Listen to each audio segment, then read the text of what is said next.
Hello, আশা করি সবাই ভালো আছেন। নকশিকাঁথার জমিন এর ট্রেলার মুক্তি পেল, যেটাতে প্রধান চরিত্রে অভিনয় করেছেন জয়া আহসান।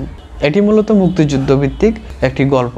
এটা প্রখ্যাত লেখক আজিজুল হকের বিধবাদের কথা গল্প অবলম্বনে নির্মাণ করা হয়েছে এবং এর পরিচালক হচ্ছেন আকরাম খান। নকশিকাঁথার জমিন সিনেমাটা হচ্ছে মুক্তিযুদ্ধের সময় যেসব ফ্যামিলির পুরুষেরা বাইরে চলে যায় যুদ্ধ করার জন্য, তাদের ফ্যামিলিতে যেসব নারী রয়েছে তাদের জীবনে কি ধরনের দুর্দশা হয়, দুর্ঘটনা হয়, কী ধরনের পরিস্থিতিতে তারা পড়ে, এই ব্যাপারটা নিয়ে সিনেমা।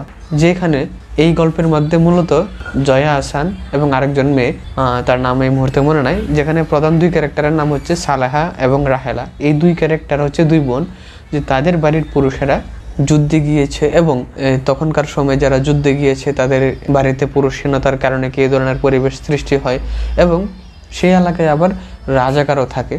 এবং এই তাদের মাঝখানে থেকে এরকম মহিলারা, বিশেষত যারা যুদ্ধে গিয়ে মারা গিয়েছে বা শহীদ হয়েছে, তাদের বাড়ির মহিলারা কী ধরনের পরিস্থিতিতে পড়ছে এবং কী ধরনের প্রবলেম ফেস করছে, এই ব্যাপারটা নিয়ে সিনেমা। আর একটা ব্যাপার হচ্ছে আজিজুল হকের যে গল্পগুলা বা উপন্যাসগুলাই বলি, সবগুলাই কিন্তু বর্ণনাধর্মী। বিশেষত তার গল্প হোক বা উপন্যাস হোক, সবগুলাতে ঘটনার ঘন ঘটার চাইতে আশপাশের পরিবেশ, মানুষের চরিত্র বা বিভিন্ন তুলনা, এসব দিয়ে গল্পের বর্ণনা বেশি করেন এবং গল্পের এগিয়ে যাওয়াটা খুব স্লো করেন। তারপরেও গল্পগুলা মোটামুটি ভালো হয়।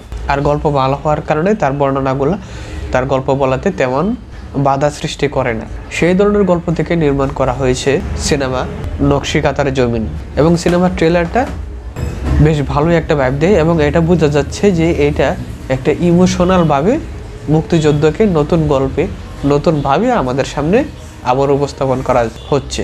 এবং এখানে জয়া আহসানের সাথে ইরিশ জাকের এবং রৌনক হাসানও অন্যতম গুরুত্বপূর্ণ ভূমিকায় থাকবে বলে আমরা টিজার দেখে আশা করছি। তাও দেখা যাক, সিনেমা মুক্তির পরে আমরা আরও ভালো করে বুঝতে পারবো সিনেমাটা মুক্তিযুদ্ধের ব্যাকগ্রাউন্ডের যে মহিলাদের গল্প সেটা কিভাবে বা কত সুন্দরভাবে আমাদের সামনে উপস্থাপন করেছে, সেটাই এখন দেখার বিষয়। আজকে তাহলে এ পর্যন্তই, সবাইকে ধন্যবাদ।